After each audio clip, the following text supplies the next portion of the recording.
Hare Krishna devotees, welcome to the Prem Bhakti Chandrika series. And today we are going to discuss the 13th verse. The theme of this verse is how to perform Shuddha Bhakti or pure devotion, or the uh, practice to attain the, the, the bhav and prem for Krishna. That is how to perform sadhana bhakti in short. So the verse goes like this. Um, अन्य अभिलाष छाड़ी ज्ञान कर्म परिहरी काय मने करिबो भजन साधु संग कृष्ण सेवा नापु जीवो देवी देवा यही भक्ति परम कारण. The direct meaning is like this. Anya abhilasha chadi, giving up all other desires apart from pleasing Krishna. Jnana karma parihari, giving up the process of fruitive work and mental speculation. What one should I should do? Kaya mane karibo bhajan. With my body and with my mind, I will do bhajan of Krishna. How will I do that bhajan? Sadhu sanga Krishna seva. In the association of devotees, I will perform Krishna seva, which is navavidha bhakti. Napu jivo devi deva. And I will not worship, or one should not worship, the various demigods. A bhakti paramakaran. This is the bhakti which is the paramakaran of prema bhakti.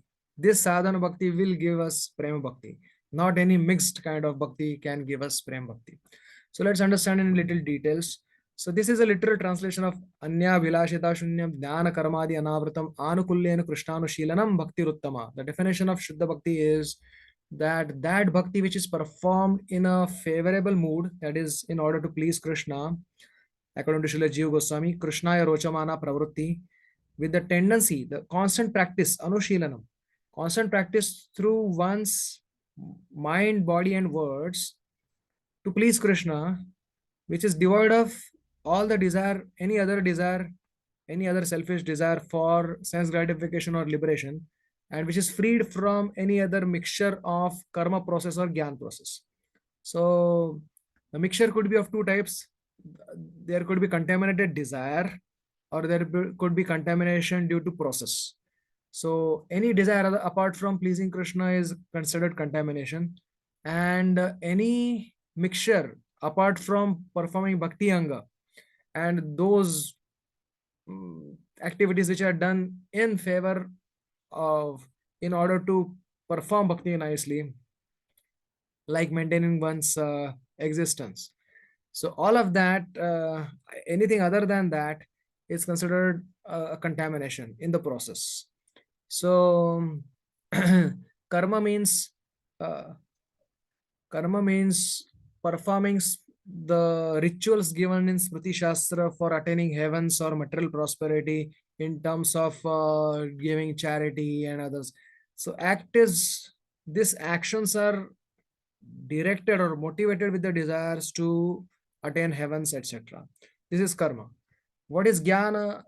The artificially trying to understand the oneness between uh, the knowledge of oneness between God and the soul. So that is Jiva Brahma Aikya Jnana. So this kind of knowledge is detrimental to the real or natural uh, desire of the soul, or the natural characteristic of the soul, which is to be eternal servant of Krishna, rendering eternal service to Krishna. So this oneness and this desire to lord over and have material desires comes, they are directly opposite of the desire to please Krishna. So therefore I will give up both of these, and doing anushilanam means with mind one should think of Krishna's, meditate on Krishna's name, form, pastimes, and desire to achieve his affection. And with body one should serve in different ways, circumambulating his deities, seeing his deities, and with words chanting his glories, etc. So this is anushilanam, constant practice to please Krishna. That is bhakti. So kaya mane karibo sevanam. Then comes sadhu sanga Krishna seva, na pujibo devi deva. Let's understand this.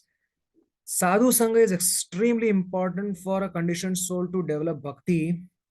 It is mentioned that bhaktistu bhagvat sangha paripakena jayate satsanga prapyate pumbhi sanchitai sukrutai purva sanchitai. With our previous devotional service, we attain sadhu sangha, and with sadhu sangha, we attain bhakti. There is only one way of attaining bhakti, which is sadhu sangha. So let's try to understand very beautiful Siddhanta here given by Srila Jiva Goswami in the Sandarbhas. Srila Jiva Goswami mentions that although Krishna is Karuna Sindhu, hey Krishna Karuna Sindhu, ocean of compassion, yet he cannot be directly compassionate towards conditioned soul. Why? Because he is Sukha Swarup, his Ananda Swarup. Anything material cannot touch his consciousness. He cannot be aware of the suffering of a jiva because he is Sukha Swarup. Jiva is suffering the Jada kind of miseries. Krishna is aware of his sadhaka suffering, uh, sadhak bhakta suffering, and trying to overcome the anarthas and trying to perform his bhakti. But Krishna is not aware of totally conditioned soul who has become completely bahirmukh. So Krishna cannot feel their miseries because their miseries are material miseries, and their their so-called or you can say their troubles and everything that they are suffering in this world is in the gunas, and Krishna is gunatit. So uh, they cannot Krishna cannot directly be aware of the misery of conditioned soul who is completely devoid of bhakti. uh, and therefore, although his ocean of mercy, his heart cannot directly melt for conditioned souls. So guess whose heart melts for conditioned souls? Srila Jiva Goswami mentions it is the sadhus who are in this world who have woken up from illusion due to, again, sadhu sangha. Just like somebody who has woken up from a nightmare, from a dream where he was seeing nightmare. Although he's free from that nightmare now, but he remembers that nightmare and remembers the horrifying situation that one undergoes during a nightmare, and feels compassionate for those who are still undergoing or experiencing nightmare, like the conditioned souls. So the only way to counter a nightmare is to wake up that person from the nightmare. So that's how the heart of a sadhu melts for a conditioned soul, because he himself remembers the condition of nightmare that he has had undergone. Now he has woken up from that, and he wants to uh, wake up others who are all still suffering the nightmare. So he prays on behalf of these people, and then Krishna's heart melts from for them, and making this heart of that sadhu a channel.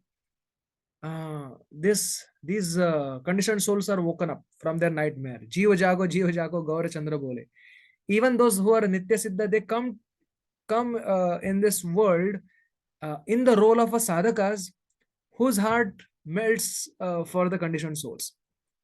Hmm? Because they're considering themselves as sadhakas.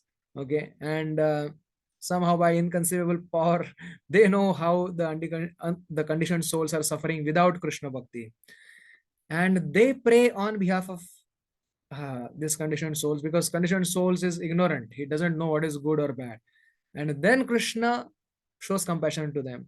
The the gist of what we just discussed is there is no way other than sadhu's mercy and sadhu sangha for a conditioned soul to come out of his illusion or come out of his nightmare and live a real life of full of bliss, of that of Krishna consciousness.